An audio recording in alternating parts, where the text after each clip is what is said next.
Muy buenas noches. Esta es mi aportación al foro de construcción del conocimiento, microbiología y sus aplicaciones. En este caso voy a hablar de la síntesis de streptomicina y actidiona por el organismo Streptomyces griseus, que es una bacteria utilizada en la industria farmacéutica. La streptomicina es un compuesto con propiedades antibióticas propiamente dicho, eh, propiedades más bien bactericidas, o sea, antibacterianas. Es un compuesto polihidroxílico, quiere decir que tiene muchos compuestos funcionales hidróxido que funcionan como ácido base. En este caso también tiene aminas que funcionan como agentes alquilantes del ADN en reacciones nucleófilo-electrófilo.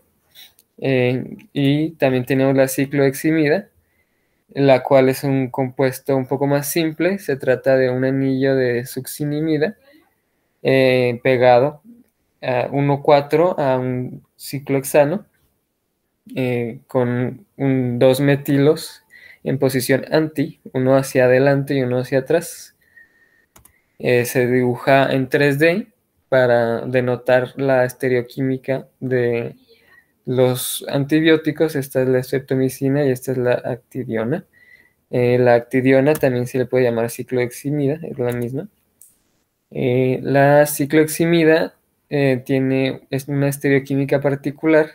Sabemos que los microorganismos tienen preferencia por distintas estereoquímicas más favorecidas dependiendo del proceso enzimático que utilicen, ¿no? Y bueno, estos son antibióticos de amplio y mediano espectro, o lo solían ser, debido a que los antibióticos han tenido una mayor respuesta eh, proporcional al crecimiento de los microorganismos. En este caso, los mismos han desarrollado una resistencia mayor a estos, entonces actualmente serían de mediano y bajo espectro. Aunque la cicloheximida, o sea, la actidiona, sí es un compuesto más fuerte que no se utiliza en la medicina humana debido a que es tóxico en diferentes sentidos y se usa más en medicina veterinaria. En general, pues son inhibidores de la síntesis de proteínas debido a la alquilación del ADN y por lo tanto de la modificación del ARN mensajero. Y bueno, la taxonomía del Streptomyces griseus es la siguiente. Sabemos que es una bacteria, por lo tanto pertenece al superreino procariota y por lo tanto al dominio bacteria. Luego su clado sería Terrabacteria y ya específicamente pertenecen al filo de las actinobacterias. Luego a la clase de actinomicetales. Y bueno, en este caso los actinomicetales se dividen en streptomicetales y la familia más concretamente sería las Streptomycetaceae. Luego el género pues son los Streptomyces y ya finalmente la especie es Streptomyces griseus. El Streptomyces griseus es una bacteria esporulada debido a que eh, se cultiva y se reproduce por esporulación. Y bueno, la elaboración de la streptomicina se produce en la idiofase, que es la fase donde se producen los metabolitos secundarios.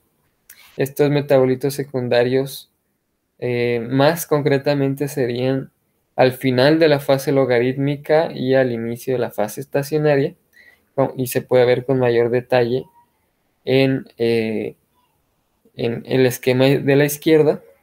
Y bueno, sabemos que para que haya una idiofase satisfactoria, primero debe hacer una tropofase satisfactoria, es decir, una fase logarítmica excelente, ¿no? Donde el medio de cultivo es nutritivo y se produce una mayor cantidad de metabolitos primarios para la próxima reproducción de la idiofase. En este caso se busca que la idiofase sea lo más longeva posible para que el cultivo sea viable por mucho tiempo, por lo que se induce después una preservación del cultivo mediante desecación, que es lo que se va a utilizar más adelante. Aquí se puede ver en el esquema de la izquierda que la concentración de glucosa baja, entonces aquí se pierde ya la fase logarítmica y es el inicio de la fase estacionaria, que sería en términos más sencillos la idiofase, y en este caso empieza a subir la concentración de streptomicina, que es el metabolismo secundario.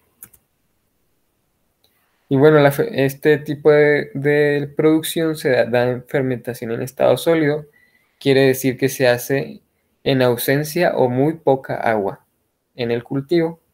Este es el método clásico para la elaboración de streptomicina. Se hace una fermentación en estado sólido y bueno, pues en general se hace en un bioreactor o en un quimiostato que tiene integrado un termómetro para controlar la temperatura y pues tiene una cámara de cultivación. Ahí hay diferentes válvulas que permiten la entrada y salida de los extractos y del solvente que se va a utilizar para acarrear el antibiótico. También hay otro proceso de fermentación más común que es en estado sólido también, pero se usa en modo vertical y la única diferencia es que se ayuda de la gravedad para eliminar el proceso de vacío que hacen diferentes válvulas para acarrear el solvente. En este caso, simplemente por gravedad, el solvente se lleva el antibiótico del cultivo. Y bueno, ¿a qué me refiero con solvente? Pues es una extracción en dos fases, o sea, en este caso se le llama extracción in situ dentro del quimiostato, donde hay una válvula alimentadora de solvente. El solvente en este caso es un buffer de fosfatos a un pH de 3, 0.1 molar, donde el equipo de flotación lo que hace es recircular el solvente y el solvente atrapa en cada ciclo el antibiótico y ya finalmente, cuando es lo suficientemente denso, pues se lleva el antibiótico. Y la elaboración de actidiona, ya que es un metabolismo secundario de menor concentración del mismo organismo, pues se da de la misma manera, solo que se tiene que separar del extracto principal, es decir, de la salida antes mencionada de la extracción por flotación. Así que se realiza una absorción en carbono, este es carbono activado del cultivo, y el carbono activado absorbe la actidiona, ya que es un compuesto menos polar que la streptomicina, debido a que no tiene tantos grupos hidroxilos. Entonces, finalmente se libera con acetona al 80% y utilizando un solvente menos polar como el cloroformo, se hace una extracción y la fase acuosa es la que se recupera eh, con el antibiótico y simplemente por destilación se deshace el agua y se recristaliza la actidiona.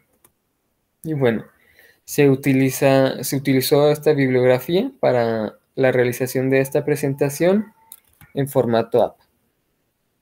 Muchas gracias por su atención.